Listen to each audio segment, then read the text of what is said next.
Mesdames et messieurs, bonsoir et bienvenue dans ce journal. Le Premier ministre a ce mercredi reçu les représentants des 4 coordinations nationales et les présidents des délégations spéciales de Conakry. Les sages ont exprimé leur reconnaissance au général Mamadi Doumbouya pour sa générosité en ce mois saint de Ramadan. Les échos dans ce journal. Caisse nationale de prévoyance sociale, comment les factures sont-elles payées aux différents prestataires? La question nous interpelle. C'est pourquoi dans ce journal, vous aurez droit à des éléments de réponse. C'est une première. L'association sportive des forces armées guinéennes rentre dans l'histoire. Elle est championne de Guinée en karaté dans les catégories masculines et féminines et rafle 2 trophées prestigieux mis en jeu par la Fédération guinéenne de karaté. C'est tout pour le sommaire. Encore une fois, bonsoir et bienvenue à tous. L'année 2025 marque un tournant décisif pour la Guinée, une période où les enjeux électoraux et les opportunités économiques se croisent pour façonner un avenir prometteur. Les réformes ambitieuses et les initiatives stratégiques entreprises par le général Mamadi Doumbouya visent à transformer les défis en opportunités, ouvrant ainsi la voie à une prospérité durable pour tous les Guinéens. Fatoumata Kourouma, Fernand Gomo. La Guinée se trouve à un tournant décisif, porté par la vision audacieuse de son président, son Excellence le général Mamadi Doumbouya. Sous sa conduite éclairée, le pays s'engage sur la voie d'une transformation structurelle avec un objectif clair: bâtir une Guinée unie et émergente grâce à des réformes socio-économiques ambitieuses. Au cœur de cette démarche, le président Doumbouya a su rassembler les Guinéens autour d'un idéal commun: construire ensemble un avenir meilleur fondé sur la stabilité et la sécurité. Sa vision repose sur 3 axes prioritaires essentiels pour naviguer à travers les défis actuels. L'axe social: rétablir le vivre ensemble et promouvoir la paix, l'unité et la cohésion sociale. Ce fondement est crucial, car sans harmonie sociale, le développement durable reste un rêve inaccessible. L'axe économique: le développement socio-économique durable est au cœur des préoccupations. Des initiatives robustes sont mises en place pour assurer le bien-être de la population en favorisant l'emploi et en dynamisant l'économie locale. L'axe politique: la mise en place d'institutions fortes et crédibles est essentielle pour instaurer un véritable état de droit. Avec la justice comme boussole, la Guinée aspire à garantir des droits équitables pour tous ses citoyens. Conformément aux axes prioritaires de la refondation, le développement se poursuit sous le magistère du général Mamadi Doumbouya, qui, dans son récent discours de fin d'année, empreint de responsabilité et de solennité, a capté l'attention de la population en annonçant une année 2025 cruciale, celle d'élections décisives et d'essor économique sans précédent. Chaque Guinéen a été invité à se recenser massivement pour participer activement aux élections à venir. Ce moment, qui s'annonce déterminant, est l'occasion rêvée pour les Guinéens de faire entendre leur voix et de prendre part à l'avenir de leur pays. L'importance du processus de recensement national, impulsé par le Programme national de recensement administratif PNRAVEC, intervient dans ce sens. Il va au-delà d'un simple exercice administratif. Il constitue une véritable invitation aux Guinéens à s'approprier leur destin politique et électoral. Pour ce faire, le président de la République, son Excellence le général Mamadi Doumbouya, a rendu la carte d'identité nationale biométrique gratuite sur un coût qu'il supporte sur son budget de souveraineté, ce qui démontre la volonté du chef de l'État d'accompagner la population dans ses démarches administratives. Ce geste fort témoigne d'un engagement sincère à rendre les services publics accessibles à tous et à renforcer la légitimité du processus électoral à venir. L'année 2025 sera marquée par le retour à l'ordre constitutionnel. Elle s'annonce également comme l'année du boom économique de la Guinée. Le démarrage de l'exploitation du plus grand projet minier de fer au monde, Simandou, d'une teneur de plus de 65%, prévu à la fin de cette année, représente une véritable opportunité pour le pays. Ce projet intégré, alliant mines et infrastructures, est appelé à transformer le paysage économique de notre pays. Les 50 000 emplois directs et indirects déjà créés témoignent de l'impact positif que cette initiative aura sur la vie quotidienne des populations. À cela s'ajoute la fin des travaux de construction des 650 km de rails de la compagnie du Transguinéen CTG et l'ouverture du port minéralier multi-utilisateur et multiservices de Morebaya. Les corridors nord et sud, respectivement de 885 km et 805 km, reliant Conakry aux frontières maliennes et ivoiriennes, sont des axes stratégiques qui dynamiseront les activités économiques et renforceront l'intégration régionale. Ces faits constituent autant de signes annonciateurs d'une Guinée en pleine mutation. Ces infrastructures serviront non seulement à l'exploitation des ressources naturelles, mais permettront également de renforcer les échanges commerciaux locaux et régionaux, balisant le chemin du développement économique et durable du pays. Ainsi, les revenus générés par ce projet seront réinvestis dans des programmes ambitieux, notamment le programme Simandou 2040, structuré autour de 5 piliers clés qui répondent aux besoins fondamentaux des populations guinéennes. Depuis 2021, la Guinée a enregistré des réalisations historiques qui témoignent d'un engagement sans précédent en faveur de l'infrastructure. Plus de 1000 km de routes revêtues ont été construits, 234 km de voiries urbaines aménagées et plus de 1400 km de routes en terre réhabilitées. Ces efforts ont permis de désenclaver des régions longtemps oubliées, offrant aux populations rurales un accès facilité aux services essentiels et aux marchés économiques.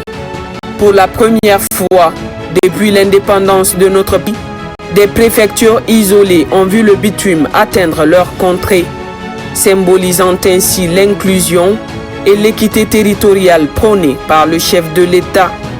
L'année 2025 s'annonce encore plus prometteuse, avec la poursuite de projets d'envergure tels que la construction de 130 km de routes nationales revêtues, incluant les RN7 et RN2, ainsi que les voies d'accès du pont de Tanéné. L'échangeur de Bambeto, qui émerge fièrement, est un exemple frappant de l'ambition de son Excellence, le général Mamadi Doumbouya, à transformer le paysage urbain. L'aéroport international Ahmed Sékou Touré de Conakry n'est pas en reste, avec une hausse de 6,7% des passagers en 2024, totalisant 788 819 voyageurs. Cet aéroport voit son trafic se développer grâce à l'élaboration du programme Simandou 2040 qui a considérablement boosté les connexions domestiques et africaines. Les travaux d'expansion et de modernisation qui touchent à leur fin promettent de révolutionner le trafic aérien dans toute la sous. Considérant ces avancées, il est évident que le général Mamadi Doumbouya émerge comme l'unique alternative pour guider la Guinée vers la prospérité. Son leadership et sa vision claire pour le pays sont aujourd'hui soutenus par une population qui aspire à un changement tangible. Le soutien populaire dont bénéficie le général Doumbouya est également le reflet d'une attente collective. Le peuple, conscient des défis à relever, trouve en lui un dirigeant capable de les accompagner sur le chemin du progrès, qui s'engage à leur côté pour bâtir un avenir meilleur. Cette confiance placée en lui est le puissant moteur qui le pousse à continuer d'œuvrer pour la prospérité de notre nation. L'année 2025 représente ainsi une conjoncture unique pour la Guinée, marquée par des avancées sociales et économiques importantes pour le pays. Son Excellence le général Mamadi Doumbouya, en tant que gardien de cette transformation, continue à incarner l'espoir et le changement. Il est donc crucial à ce stade que chaque fils et fille de Guinée prenne conscience de son rôle dans cette dynamique et s'engage à participer activement à l'écriture de cette page de l'histoire de la Guinée. En avant, ensemble pour 2025 et au-delà, avec le général Mamadi Doumbouya. 28 parlementaires ont fait valoir leur droit à la retraite ce 19 mars à Conakry à travers une cérémonie organisée par le Conseil national de la transition. L'événement a mobilisé l'ensemble des travailleurs du CNT et autres invités qui ont à tour de rôle rendu un hommage mérité à ces travailleurs. Une occasion pour Dr Dansa Kourouma de faire des annonces fortes à leur égard. Robert Siditol. Le Conseil national de la transition dit au revoir à 28 de ces travailleurs. Ils font valoir leur droit à la retraite à travers cette cérémonie organisée par l'institution. Ils étaient administrateurs, assistants, secrétaires ou encore chauffeurs à avoir totalisé entre 30 et 40 ans de services au compte de l'administration parlementaire. Nous qui sommes admis à faire notre droit à la retraite, nous quittons ici très fiers d'avoir servi notre nation. Aujourd'hui, le seul conseil qu'on donne à nos frères qui vont nous succéder, c'est de travailler avec courage, avec conscience et aimer la patrie pour qu'ils puissent aussi bénéficier aussi ce jour que nous avons bénéficié aujourd'hui-là. Le président du CNT, Dr Dansa Kourouma, à travers cette cérémonie, a tenu à exprimer à ses retraités sa fierté et sa reconnaissance pour le service rendu à la nation. Pendant ces moments pleins d'émotion, Dr Dansa Kourouma a également salué le sens des responsabilités dont ils ont fait preuve. Il y a des valeurs. Accepter la retraite comme un droit que vous reconnaissez, que l'État vous reconnaît, que l'institution vous reconnaît, que vous devez exercer avec dignité. Il n'y a pas parmi vous un qui a été conduit au tribunal, en tout cas pour des infractions de droit commun. J'en ai pas connaissance. Ça veut dire tout simplement que vous êtes des gars exemplaires. En dépit de leurs droits perçus ce jour 19 mars, le président du CNT, Dr Dansa Kourouma, fidèle à sa vocation, a fait 4 importantes annonces à leur intention. Il bénéficie de 4 places pour le Hajj 2025, une importante quantité de denrées alimentaires pendant ces mois de pénitence, leur admission au fonds social et 3 mois d'accompagnement salarial. Je vous le disais au sommaire, dans sa feuille d'audience de ce mercredi, le Premier ministre a reçu les représentants des 4 coordinations nationales et les présidents des délégations spéciales de Conakry. Il a en premier temps reçu les sages qui ont exprimé leur reconnaissance au chef du gouvernement pour les actions posées. C'était aussi l'occasion pour eux de remercier le général Mamadi Doumbouya pour sa magnanimité en ce mois béni de Dieu. Dès après, Amadou Riba a échangé avec les présidents des délégations spéciale de la gestion des déchets pendant la période des grandes pluies. Ousmane Bangoura, bureau de presse de la primature. Les représentants des 4 coordinations nationales arrivent au palais de la Colombe. Tous sont heureux de se retrouver autour du Premier ministre Amadou Riba afin de discuter des questions liées à la stabilité sociale et de vivre ensemble. Au nom des coordinations de Guinée, El Hadj Mahmoudou Kamara, imam ratib de la grande mosquée de Kindia, inspecteur de la Ligue régionale, revient sur le sens de cette rencontre avec le chef du gouvernement.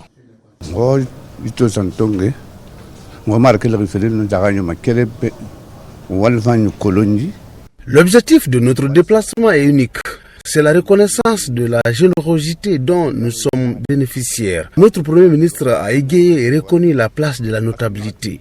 À l'occasion du moisson de Ramadan, il a offert beaucoup de vivres aux 4 coordinations nationales. On ne peut donc rester sans venir témoigner notre reconnaissance envers le général président Mamadi Doumbouya. Avant de quitter, les différents représentants présents à cette rencontre ont formulé des prières en cette période de pénitence pour la quiétude et l'unité nationale.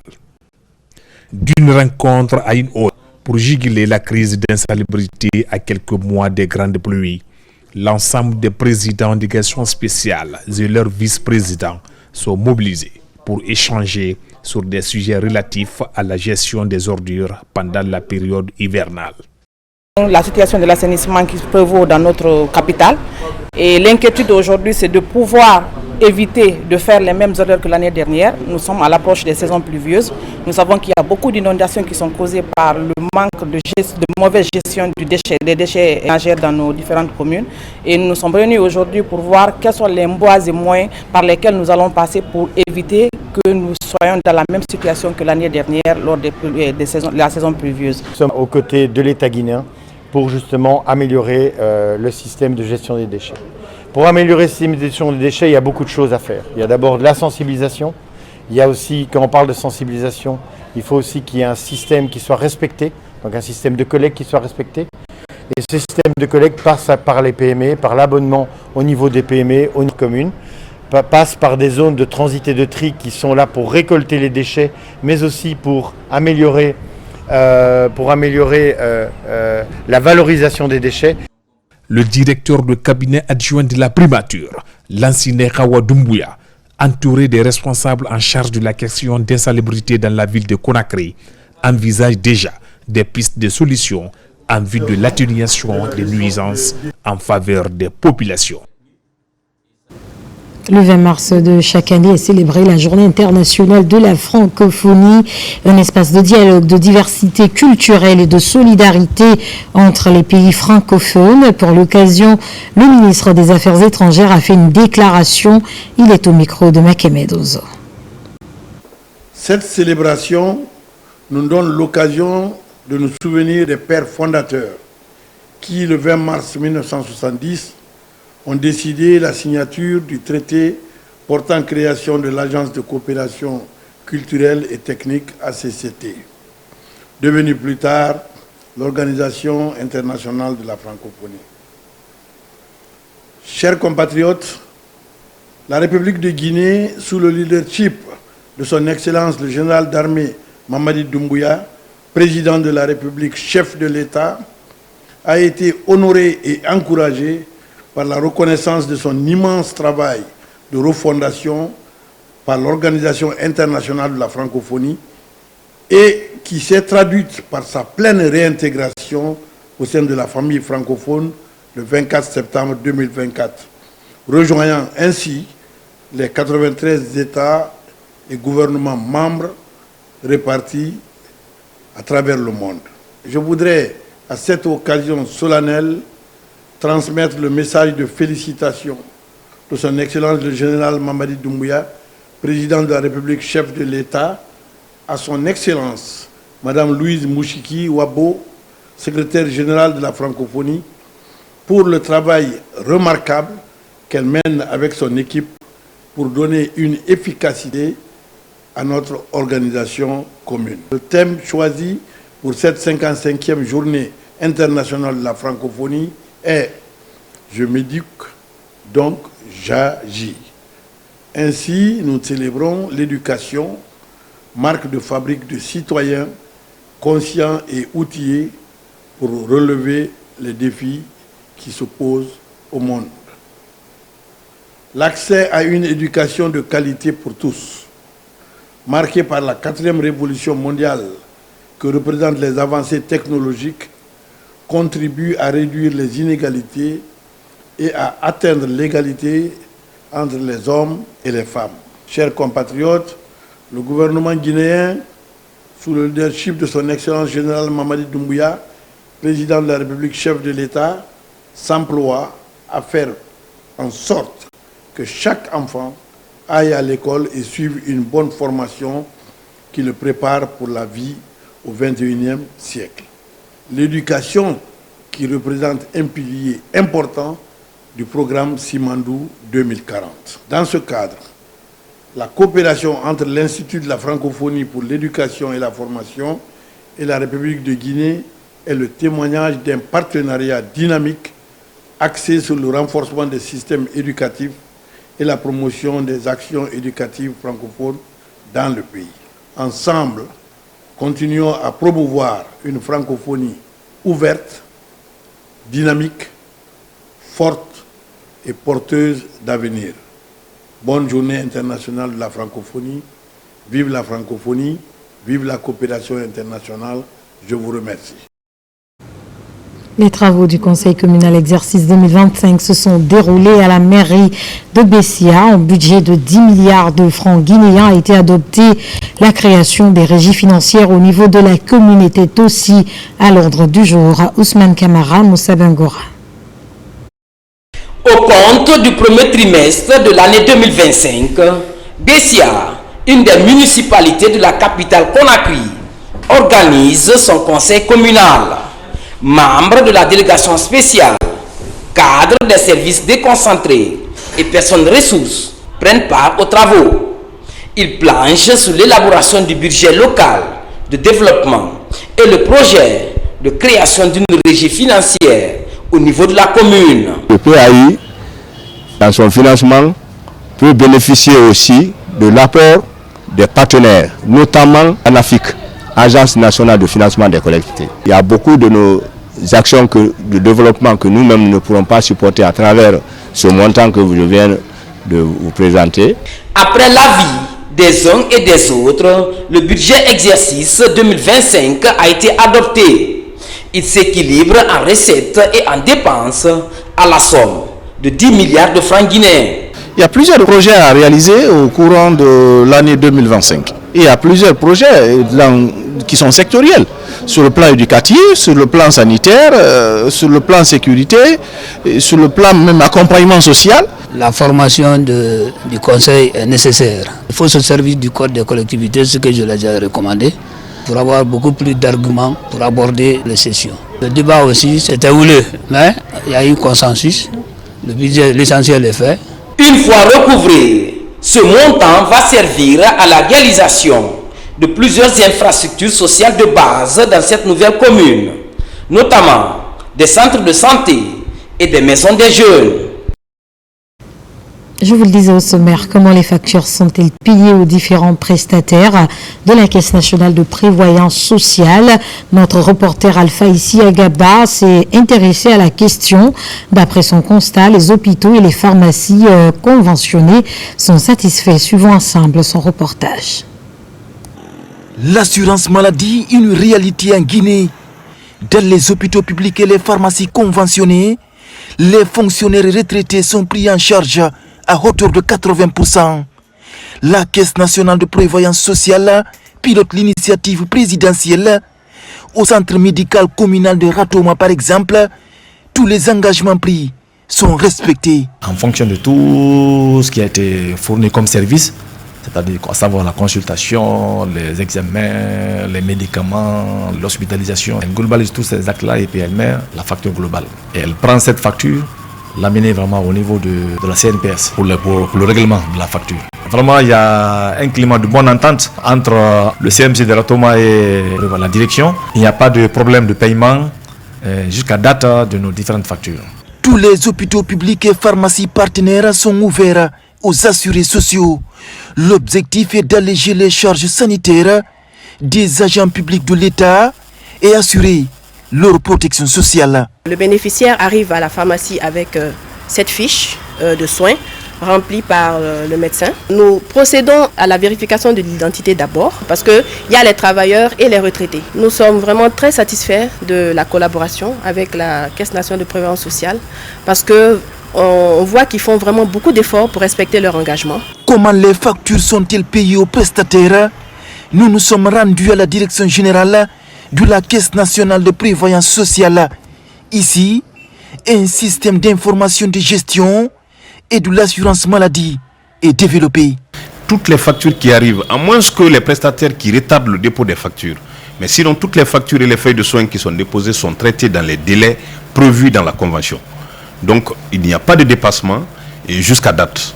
On a une promesse quand même de rassurer vraiment nos différents partenaires, les structures, donc conventionnées, parce qu'aujourd'hui si on ne les paye pas rapidement, ce sont nos assurés qui vont vraiment payer le prix sur le terrain et ça on ne le voudrait pas.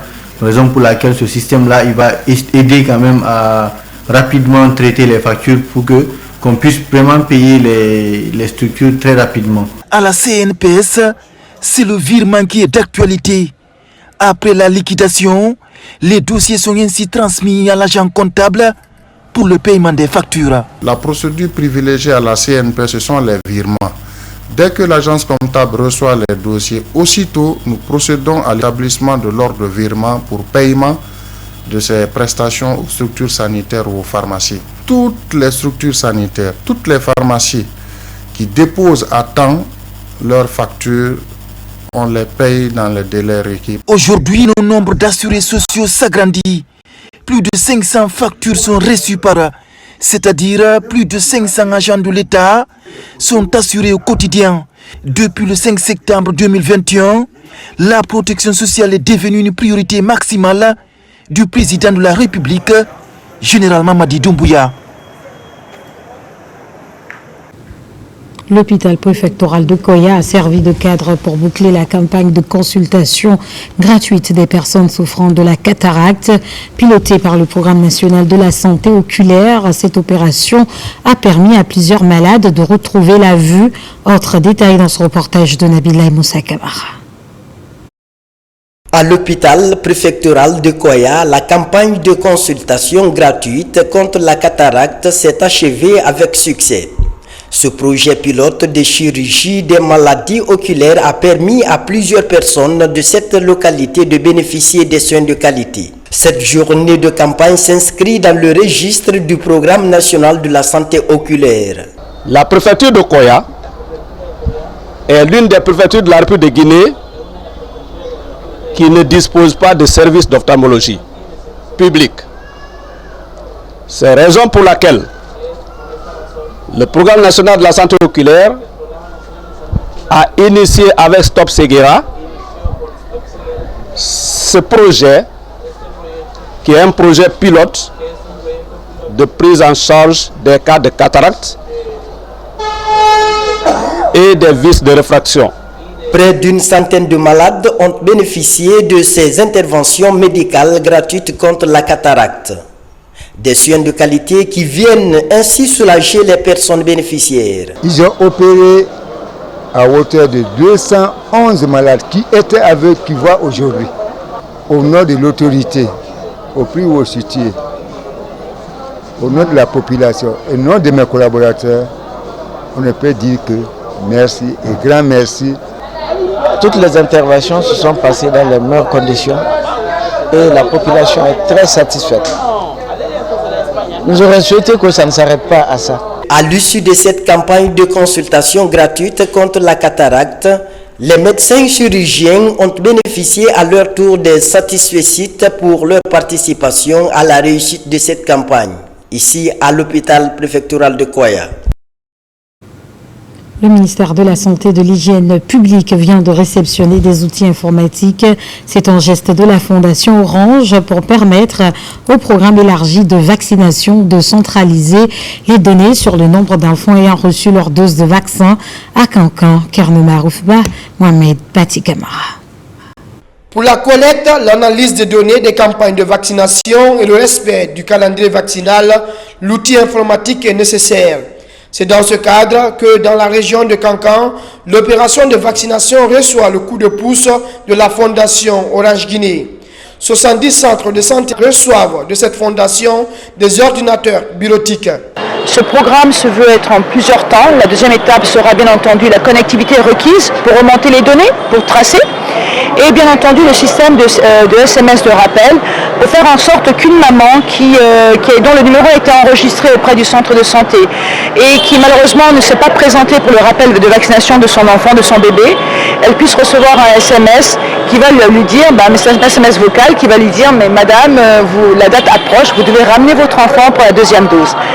Et ça va nettement améliorer notre façon de faire parce que qui parle, disons, d'analyse de données, parle de la prise de décision basée sur les preuves palpables, qui va sans doute conduire les politiques et les stratégies de mise en œuvre de la vaccination au niveau de la région de Kankan. Avec l'arrivée de ces ordinateurs, le problème de la digitalisation des données et le suivi des enfants vont s'accroître sur cette partie de la Guinée. Au ministère de la Santé, le geste est perçu comme une avancée dans la protection des enfants contre les maladies. Nous rassurons la Fondation Orange Guinée de l'utilisation à bon escient de ces équipements, qui s'inscrivent d'ailleurs dans un objectif aujourd'hui du ministère de la Santé qui est la digitalisation globale de notre système de santé.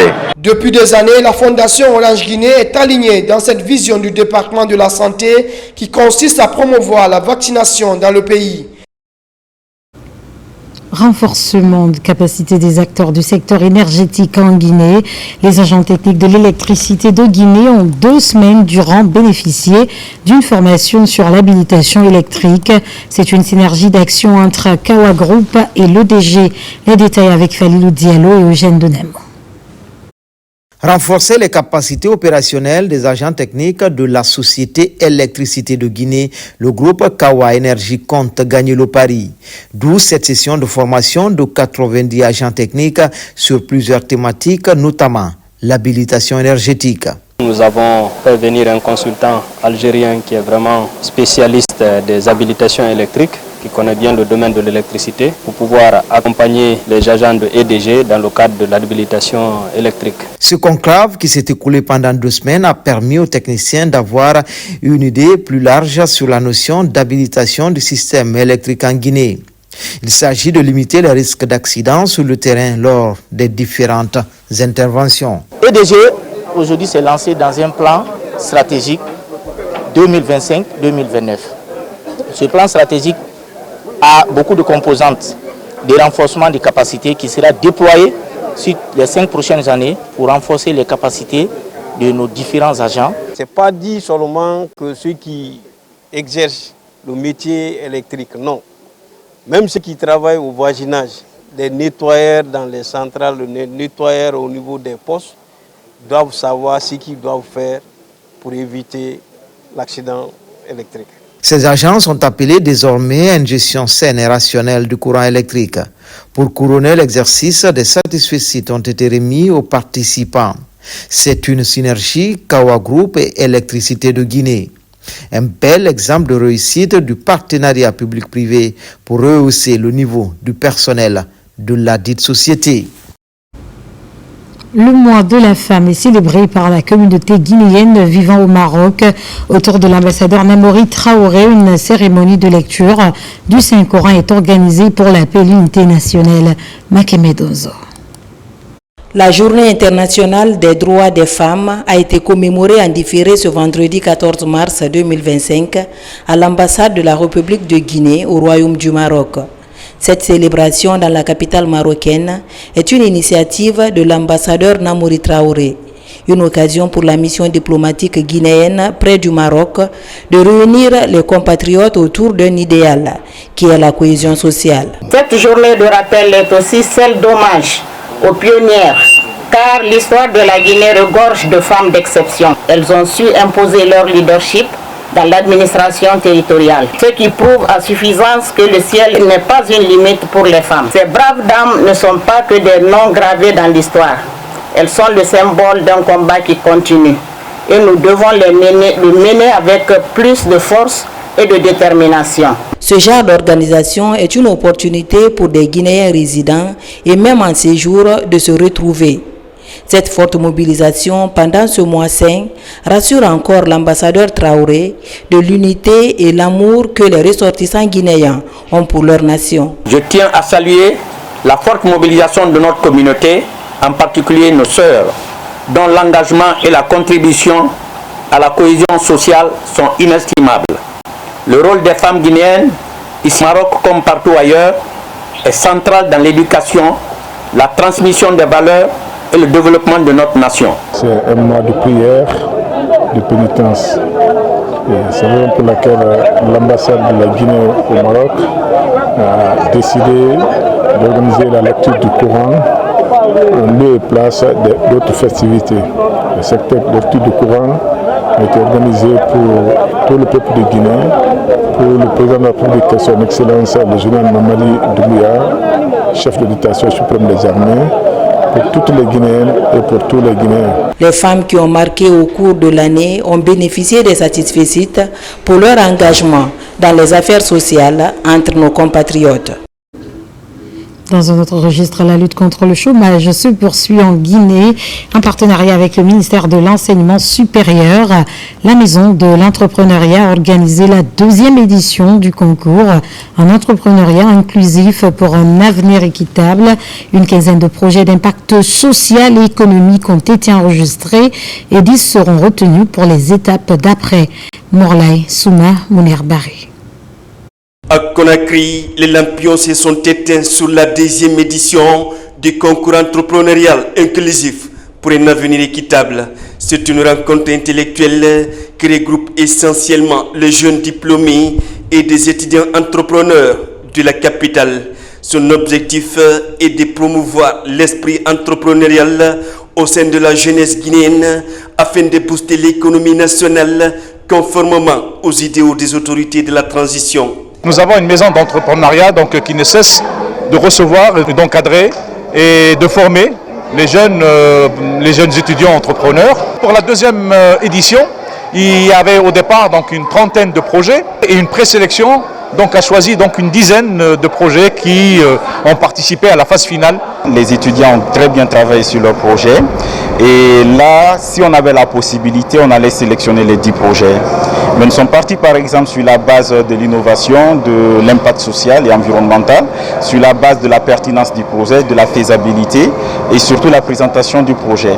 Cette compétition vise à créer un climat idéal pour qualifier davantage l'écosystème numérique et l'innovation en Guinée.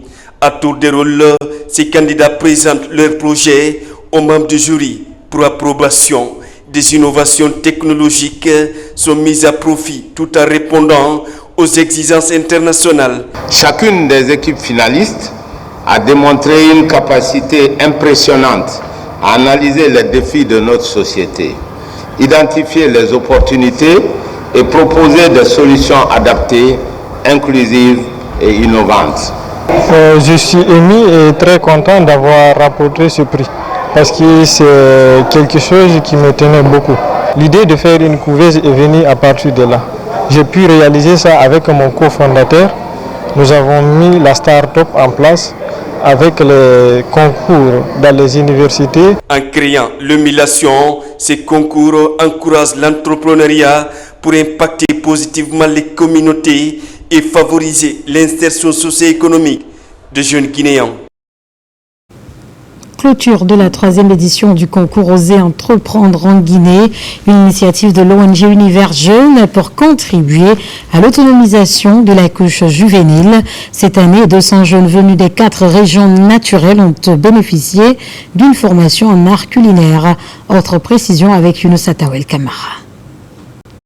Au total, 200 jeunes entrepreneurs issus des 4 régions du pays ont pris part à la 3e édition du concours Oser entreprendre en Guinée.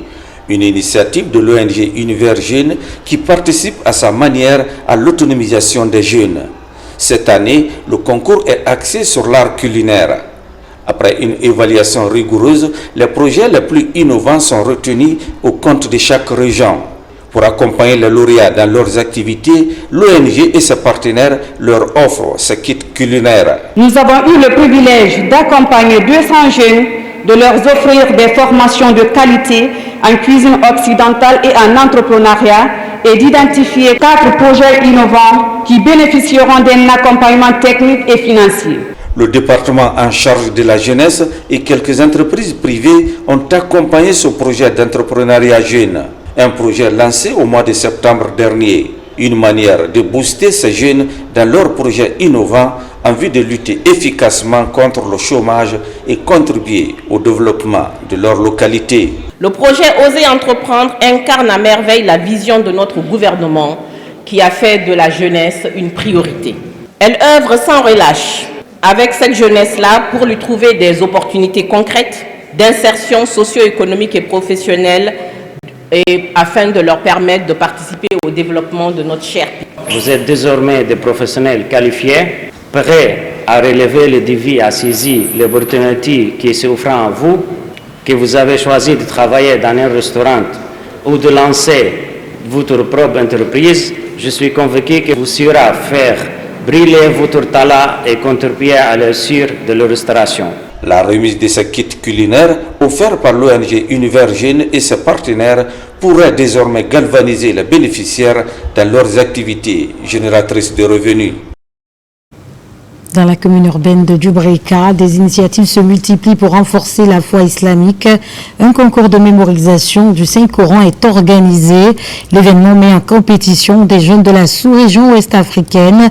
La suite avec Aboubakar Diaby et Mamadou Djumadialo. Au-delà de son caractère spirituel et sacrificiel, le mois de Ramadan est aussi pour les fidèles musulmans un moment idéal pour se consacrer à la lecture du Saint-Coran. À Djubreka, l'Université internationale de Guinée, UIG, implantée à Maboya. Ce rituel est d'actualité, d'où la tenue de cette 6e édition du concours ramadanesque africain pour la mémorisation et la psalmodie du Saint-Coran. Cette compétition a débuté en 2019. En temps de coronavirus, de Covid-19, ça a été certes difficile, mais par la grâce d'Allah, nous avons pu surmonter les obstacles. Ce que Dieu aime, c'est de lire le Coran, le livre saint, écouter le livre saint et faire du bien. Cette compétition islamique regroupe 600 participants venus de plus de 100 foyers coraniques de la sous-région ouest africaine.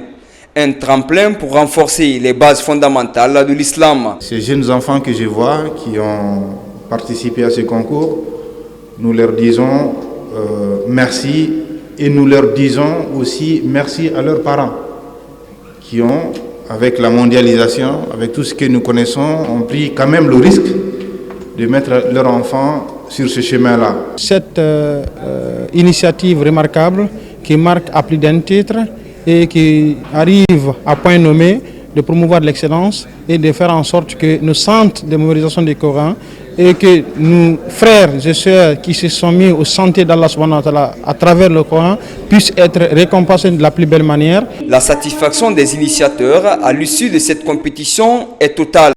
La promotion de la citoyenneté et le renforcement de la cohésion sociale en Guinée constituent également des thématiques vulgarisées lors de cette compétition religieuse. Et pour renforcer la paix et l'entente entre les étudiants, l'association des amis de l'Université de la Baie est créée. C'est une initiative des apprenants des 2e et 4e promotions qui viennent d'ailleurs d'organiser une cérémonie de lecture du Saint-Coran à la mosquée Fofana de Matoto. Des prières ont été formulées pour leurs collègues disparus, aussi pour la réussite de la transition en cours. Saliouba. Réunis au sein d'une association dénommée Amis de l'Université de la Baie, les étudiants sortant de la 2e promotion de la Faculté des sciences administratives et de gestion et ceux de la 4e promotion MIAGE de la Faculté des sciences et techniques viennent d'organiser une lecture du Saint-Coran à Conakry pour honorer la mémoire de certains de leurs membres décédés et promouvoir l'harmonie et la paix. Nous avons organisé cette lecture du Saint-Coran ce mois saint Ramadan pour pouvoir se souvenir et faire des bénédictions pour nos amis qui nous ont devancés et à la mosquée, la lecture du Saint-Coran, à l'église avec nos amis chrétiens, faire des bénédictions pour que leur âme repose en paix et nous aussi qui sommes là pour que le Tout-Puissant puisse nous accorder tout ce que nous demandons pour la prospérité dans toutes nos entreprises. Et depuis notre sortie de l'université en 2008, nous avons mis en place une structure pouvant nous permettre de se retrouver et éventuellement s'entraider au niveau de la promotion. Et depuis ce jour jusqu'à aujourd'hui, nous avons mené assez d'activités.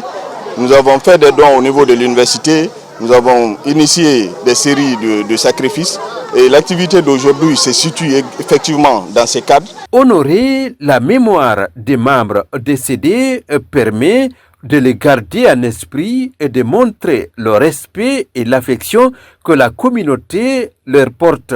Cette promotion, c'est une promotion qu'appartenait à mon grand frère, mais qui nous a dévancé aujourd'hui, le nom de Diallo Kernosounou. Et je suis satisfait qu'il continue à penser à lui, même après 15 ans après son décès.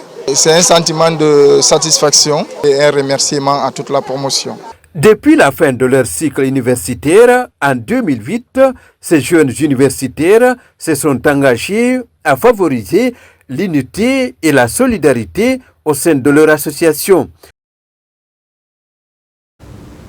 À la grande mosquée de la commune urbaine de Fria, une cérémonie de lecture du Saint-Coran a été organisée. La rencontre a mobilisé les fidèles musulmans de la localité autour du livre saint. Des prières et bénédictions ont été formulées pour la réussite de la transition. L'initiative a été pilotée par les autorités religieuses de la localité. Marouane Kamara. Les fidèles musulmans se donnent rendez-vous à la grande mosquée de Fria. À l'ombre de ces manguiers, et ils sont tous mobilisés autour du livre Saint-Coran pour un idéal commun. Implorer la grâce divine pour qu'elle répande sa miséricorde sur la Guinée et les Guinéens, mais aussi prier pour la réussite des actions de développement amorcées par les autorités en place. On a trouvé que tous les citoyens, sans distinction d'ethnie, de race, tout le monde est là, est en train d'implorer la grâce divine en faveur du président de la République par ces gigantesques projets qu'il a déjà entamés à travers toute la Guinée. Si Fria s'est inscrit dans cette logique, ce n'est qu'un offre de soulagement pour nous en tant qu'autorité à la base. Tout le monde est là aujourd'hui pour lire le Coran, pour l'émergence de notre ville. Le président de la République de Guinée, nous prions Dieu qu'il puisse lui donner la force et le soutien nécessaire de toute la population guinéenne pour que ces acquis puissent être pérennisés. Cette retrouvaille religieuse est aussi le moment de reconnaissance des bienfaits des autorités de la transition et de sensibilisation des citoyens sur la nécessité de préserver les valeurs du vivre ensemble. Merci aux religieux de toutes les sous-préfectures et la commune urbaine de Fria pour lire ce livre saint pour la paix, la concorde, l'union et l'unité entre les fils et filles de la République de Guinée et principalement Fria. Cette journée de prière commune faite autour des valeurs de paix a réuni plusieurs musulmans venus de diverses localités. Même détermination, soutenir les initiatives du CNRD à travers des prières et bénédictions. À l'image des années précédentes, la Direction générale de la Société de gestion et d'exploitation de Soapiti continue d'apporter son soutien aux populations riveraines.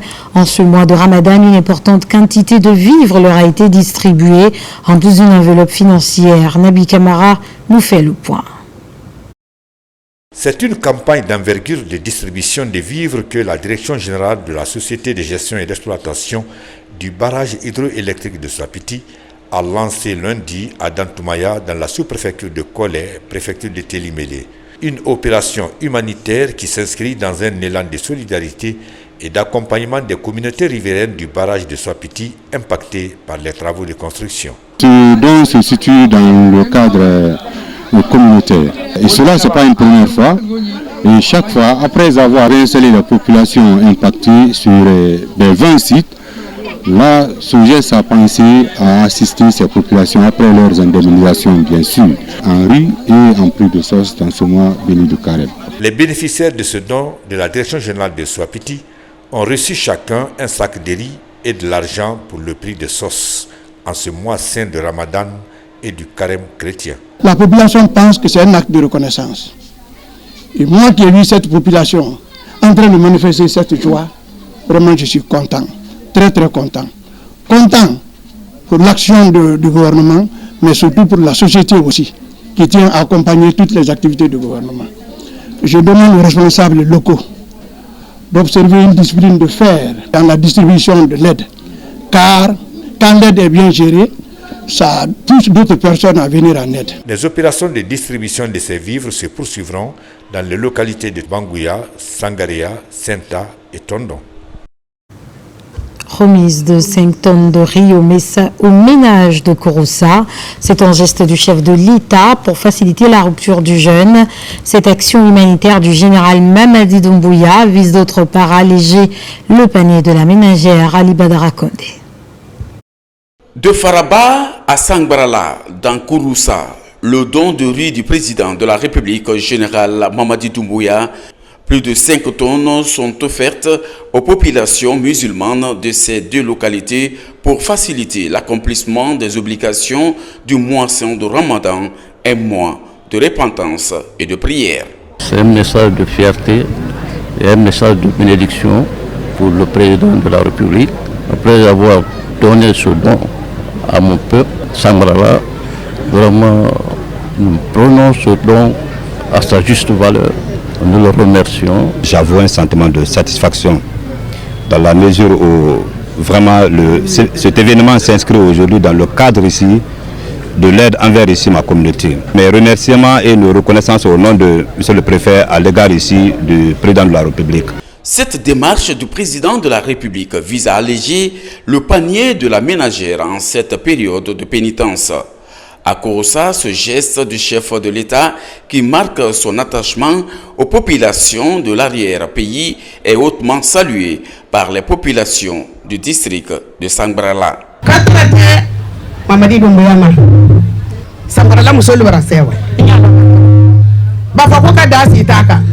Les femmes et sages de Sambarala vous remercient. Nous plaidons les autorités pour désenclaver notre sous-préfecture. Que Dieu donne longue vie au président. C'est une première, depuis que Sangbarala est Sangbarala, que l'État ait pensé à Sangbarala. Ce geste est si grandiose que nous sommes sans mots. Sangbarala transmet fidèlement les bénédictions au président de la République. À l'image des populations de Faraba et de Sangbarala, d'autres localités reçoivent les mêmes dons composés de vivres de la part du président de la République pour faciliter la rupture du jeûne et conforter la sécurité alimentaire et nutritionnelle sur toute l'étendue du territoire national. Nous ne changeons pas de sujet. Des vivres et non-vivres pour les sinistrés de la sous-préfecture de Dantilia à Farana suite à l'incendie qui a récemment consumé plusieurs cases. C'est un geste des enfants de la localité pour soutenir des familles en ce mois de Ramadan. Le don est composé de riz, de vêtements et d'une enveloppe financière. Ibrahima Oulin Fofana, notre correspondant basé à Farana. Ici à Dantilia, une des sous-préfectures Dialonki, dans la préfecture de Farana, plusieurs cases et leur contenu étaient partis en fumée. Pour ainsi soulager les victimes quelques mois après le drame, les ressortissants de cette localité résidant à Farana et à Conakry vont le secours de leurs parents sinistrés. Il y a eu un incendie où il y a eu beaucoup de victimes, pas de pertes en vie humaine, mais pertes matérielles. Donc l'organisation des ressortissants de Dantilia à Conakry à Farana, on se retrouvait pour venir assister les sinistrés, partager la peine avec eux. On a touché à toutes les familles. Après, on a profité de l'occasion pour apporter aussi du vivre à l'occasion du mois saint de Ramadan à tous les quartiers, aux autorités, aux familles en difficulté. En accueillant cette assistance de la part de leurs proches, les sinistrés ont exprimé tous leur gratitude à l'endroit des bienfaiteurs. Nous sommes reconnaissants envers Général Bala Samoura. Que Dieu l'aide et que la Guinée parte de l'avant. C'est une occasion pour nous aussi de sensibiliser pour le maintien du feu et procéder au lotissement. Parce que ces jours-là, les citoyens sont venus pour intervenir, mais pratiquement il n'y a pas eu d'accès. Et on a compris, on a pris conscience, eux-mêmes, la population a vu l'importance du lotissement. Au cours de cette cérémonie de remise de vivres et non-vivres, l'occasion a été mise à profit par les autorités locales pour passer des messages de conscientisation à l'endroit des habitants de Dantilia afin que les voies et moyens soient trouvés pour éviter les feux de brousse, source de plusieurs incendies dans le pays profond.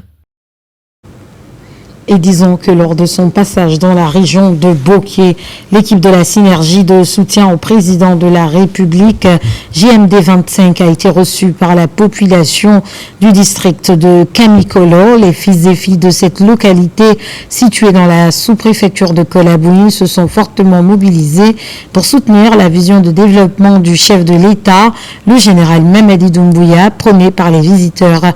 Bakary Bambakon, des reportages. Dans le cadre de l'initiative visant à renforcer l'adhésion aux idées du président de la République, le district de Kamikolo, dans la sous-préfecture de Kolabouin, préfecture de Boké, a récemment accueilli la synergie JMD 25. L'événement s'est tenu le week-end dernier et a été marqué par une forte mobilisation des habitants, prêts à accompagner les projets de développement du général Mamadi Doumbouya. Ce qui est important aujourd'hui, c'est qu'on peut retenir. Le président Mamadi Doumbouya est un président qui est soudé à son peuple. Le peuple est conscient aujourd'hui que la seule alternative crédible, c'est lui.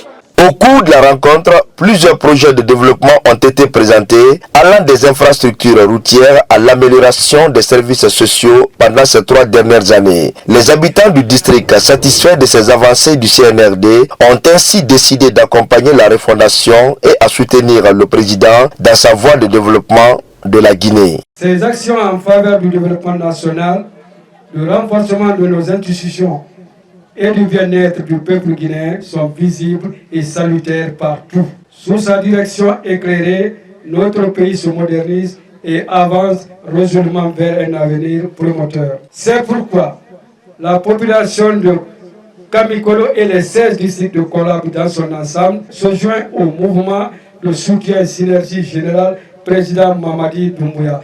En cette période sacrée du Ramadan et du Carême, les habitants de Kamikolo se montrent plus que jamais prêts à rejoindre le général Mamadi Doumbouya dans sa vision, celle d'un avenir meilleur, témoignant ainsi de sa volonté de faire avancer la Guinée.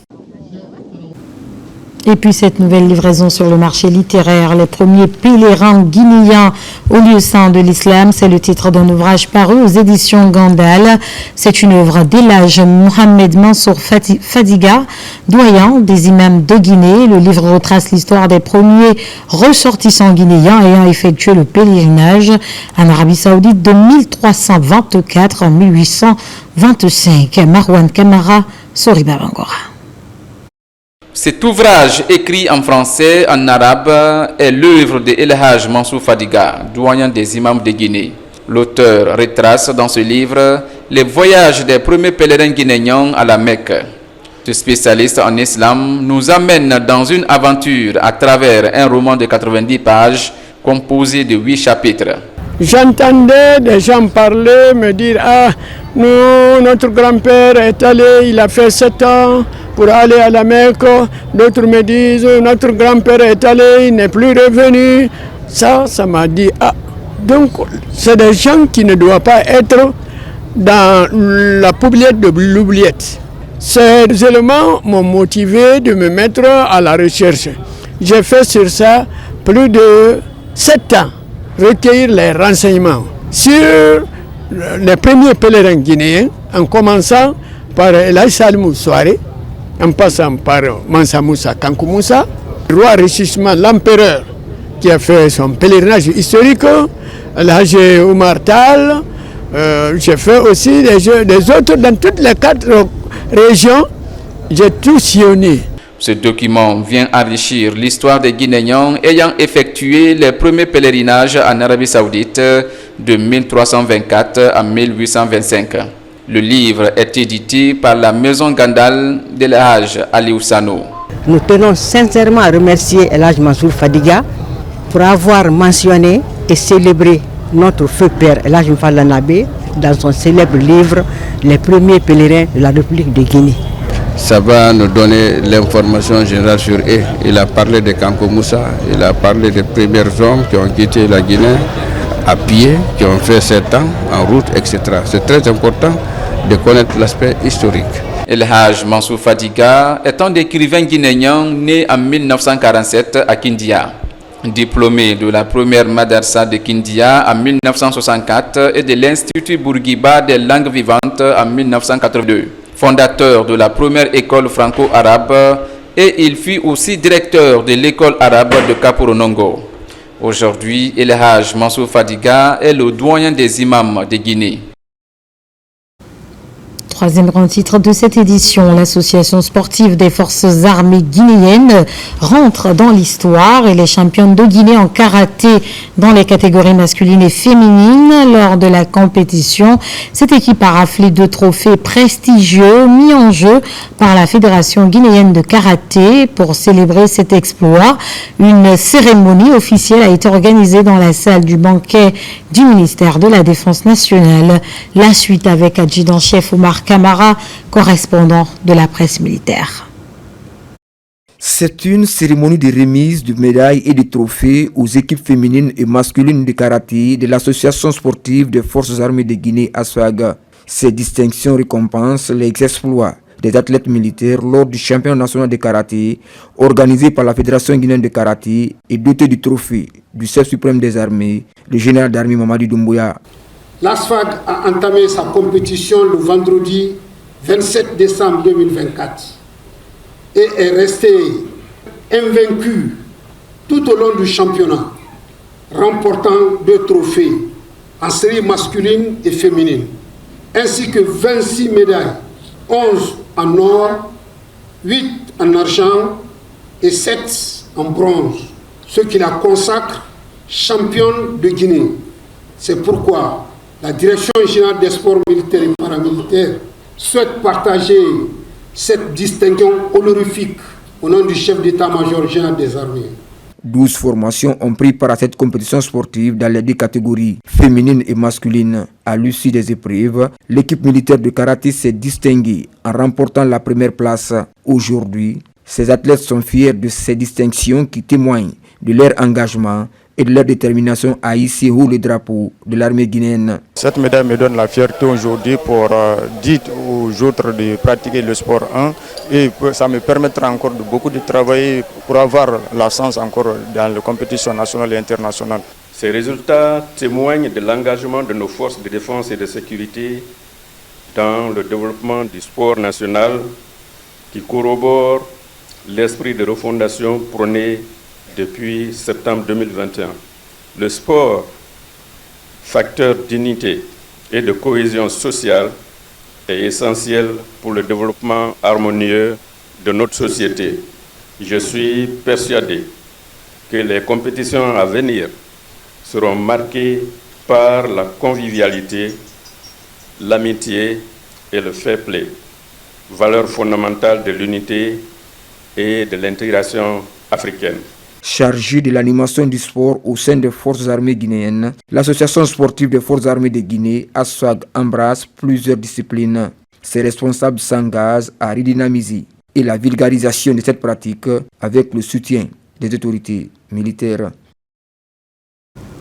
C'est la fin de ce journal. Merci de nous avoir reçus chez vous.